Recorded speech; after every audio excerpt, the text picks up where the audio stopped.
Alright, here we go. We're into episode number 11 of Wired Up Retro. Today we're going to be covering a couple different topics. I'm going to be talking about the 8-bit do Retro Receiver, which basically is a little adapter. It's brand new on the market, basically in the past 4 months or so. And it allows you to plug it into your NES and play your NES, your actual Nintendo Entertainment System, with a Wii U controller. Not just that, an original Wii controller. You hold it kind of sideways and use it as like a Nintendo controller, but it's wireless. Both these are wireless. Not only that, but you could use this PlayStation 3 DualShock 3 controller on your Nintendo Entertainment System. And there's one other that'll work, and that is this PlayStation 4 DualShock 4 controller. Again, on your NES. Kind of crazy for people who've grown used to these controllers and have really enjoyed using them. This Retro Receiver is quite a nice item to have, and I've managed to take a look at it and try each of these controllers out on my NES with it, and had success on each and every one. And there's no lag, none that I'm perceptibly detecting, so in the end it looks like it's all good. This did come packaged with a little USB and to micro USB connector, and that enables you to actually take the Retro Receiver and connect it to your PC. And there's two reasons you might want to do that. The first of which is the PlayStation 3 controller doesn't actually have a sync button on board. And so the reason that they want you to connect it to your PC is through software to make it compatible with your Retro Receiver, and you have to kind of personalize this PlayStation 3 DualShock 3 to your Retro Receiver. And once that's done through that software, you unplug it from your PC and it'll work with your NES. None of the other controllers like the Wii Remote or the Wii U ProController or the DualShock 4 require that. So I'm pleased to tell you that most of the time these controllers are very easy to connect to your NES using this Retro Receiver.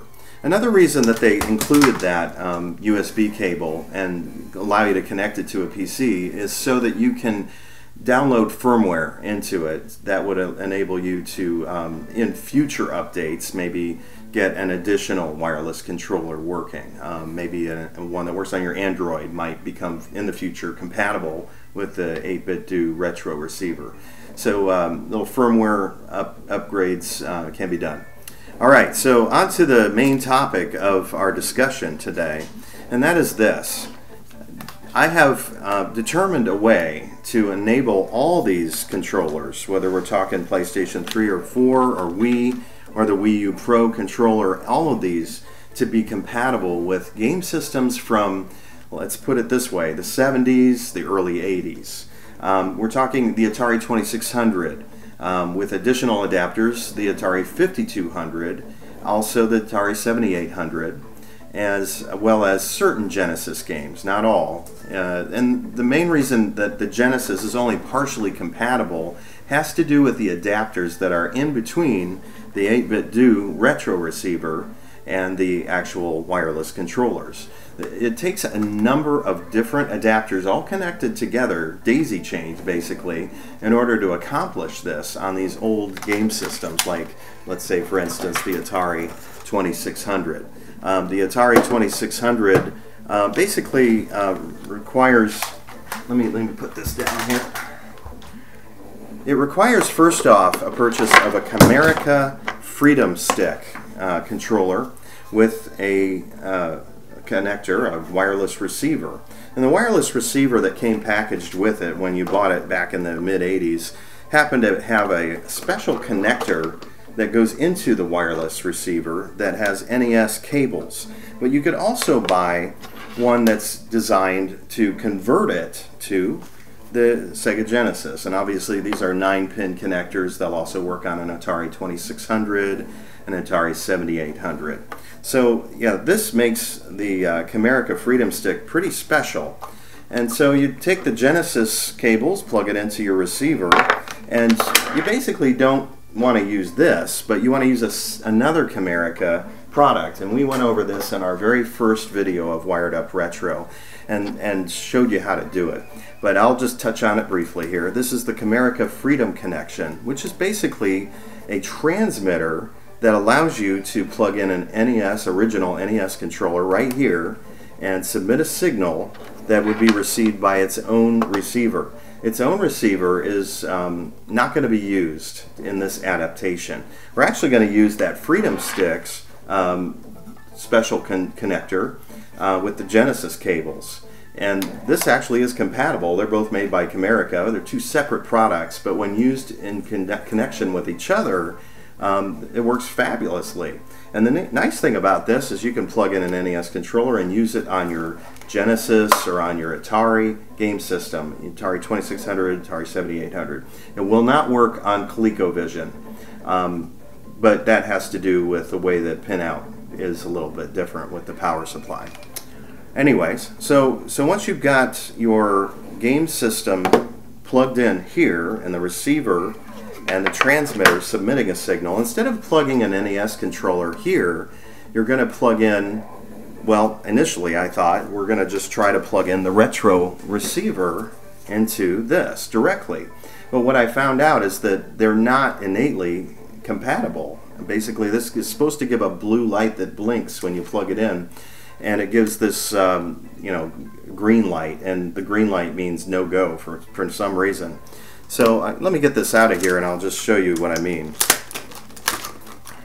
Alright, so when you plug this, it actually fits beautifully, and you would think that once you get it clicked on here that you're going to see a blue flashing light, but this time it's not exactly green, but I've seen it green before. This time it's more of a white and pink and green light.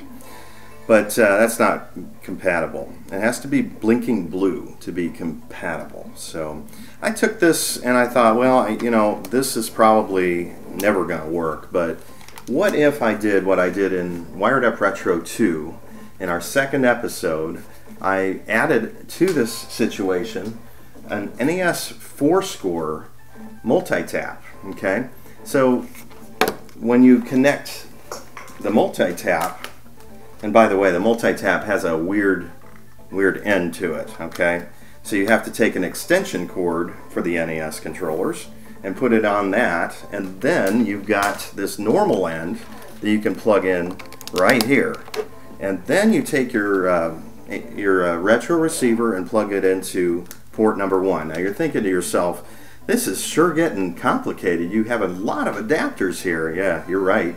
And if you already own one or two of these and think to yourself, hey, I want to put this into use, it's very easy to do. But if you're thinking, wow, I'm not sure I want to invest all this money, this is probably by itself maybe between $10 and $20, and this with the Comerica Freedom Stick might run you $20, maybe even more. This might run you $10 or $15. This in itself is probably going to run you a little under $20 if you get it on eBay like I did. But if you add it all up together, you're going to have spent somewhere between $70 and $100 depending on how much you ended up choosing to pay. Alright, but anyway, once you get this clicked on, unlike before, you're now going to be getting a blue light that blinks, and that means it's compatible. So in some crazy way, this Nintendo 4-score multi-tap has made this suddenly become adaptable or compatible. So you've got your controllers, all these different controllers that can be connected, like the Wii controller. But one thing I did find out is that this Rock Candy Wii controller remote is not compatible with this whole system, unlike the actual Nintendo-made Wii Remote. Don't know why. I also have this other controller, this Wii Remote called Emotion 2-in-1. I think it's a Chinese knockoff of the more recently released Wii controller that has the extra motion capability. I haven't yet actually tried this to see if it's compatible, so I may be showing you a little footage of it a little later on, and we'll see if it does work. But yeah, I guess I just wanted to share with you today this amazing new discovery, and hopefully some of you can put this into action and really enjoy some of these older classic games with very comfortable controllers. Now, I realize there's a good subset of the population who only want to play retro games with their Atari 2600 controller or the vintage controllers that they used as a child or teenager. And, you know, I'm one of those guys. I really do enjoy those controllers. But, you know, I've also enjoyed the newer game systems, and I think this is kind of a neat discovery, especially for people who have their old classic console boxed up in the attic, and their main reason for not playing it might be because their hands got totally sore, or they got a numb thumb from their Atari controller, and they're like, oh, I don't like those calluses, and I would never want to pick that controller up again now that I've gotten so used to playing with my PlayStation 4 controller. So hey, now you can use your PS4 controller on a good number of games. So there you go. Alright, so we'll show some footage. I'm glad to present this to you. Talk to you later.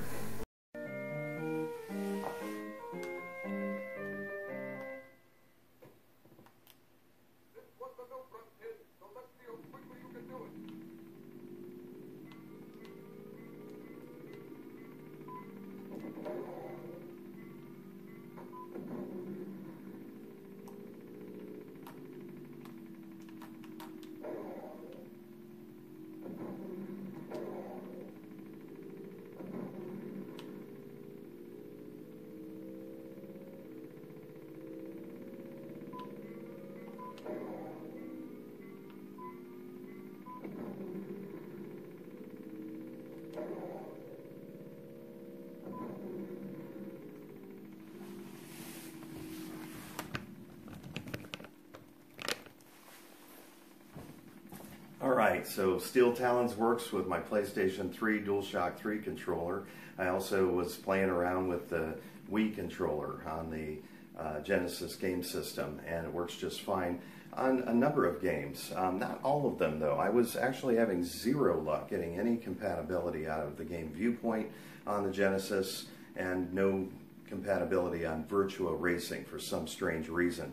But I was working this controller very well to play games like Sonic Spinball, California Games, and this one, Steel Talons.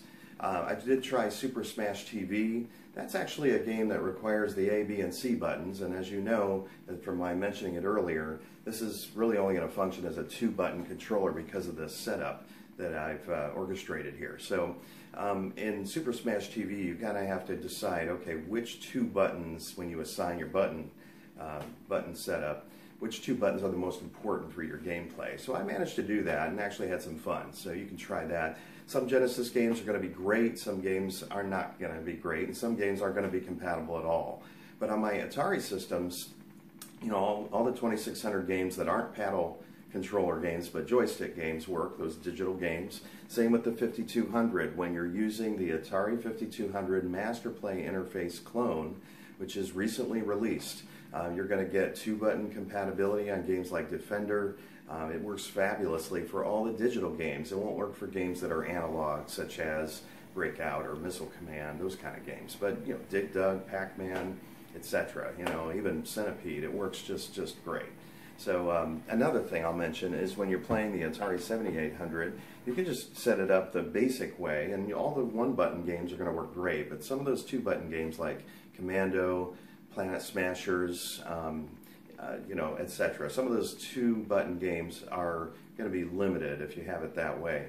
But there is a product that's made called the Aladdin Seagull 78 adapter, which is a Genesis to Atari 7800 adapter, which does give 2-button compatibility for that certain set of games that were made for the 7800 with the 2-button compatibility. So you may want to pick that up if you want to use this setup using these special controllers, these new wave controllers, instead of the retro. Alright, so, oh, another thing. I found out that Asteroids, the Asteroids Deluxe or Super Asteroids, whatever, you know, for the 7800, not going to work with this setup. Not sure why. I do believe it was programmed to have 2 buttons or just 1 button compatibility for firing and making your ship go forward. So there may be some issue there that kept it from working. And also, I think Xevious is made that way as well. I didn't try that one, but that may not be compatible. But I think all the rest of the 7800 games are going to be compatible, especially if you have that Seagull 78 adapter. Alright, so I think I've covered it all. We had a lot of information on today's episode. I hope you enjoyed it. We'll look forward to seeing you next episode. Take care.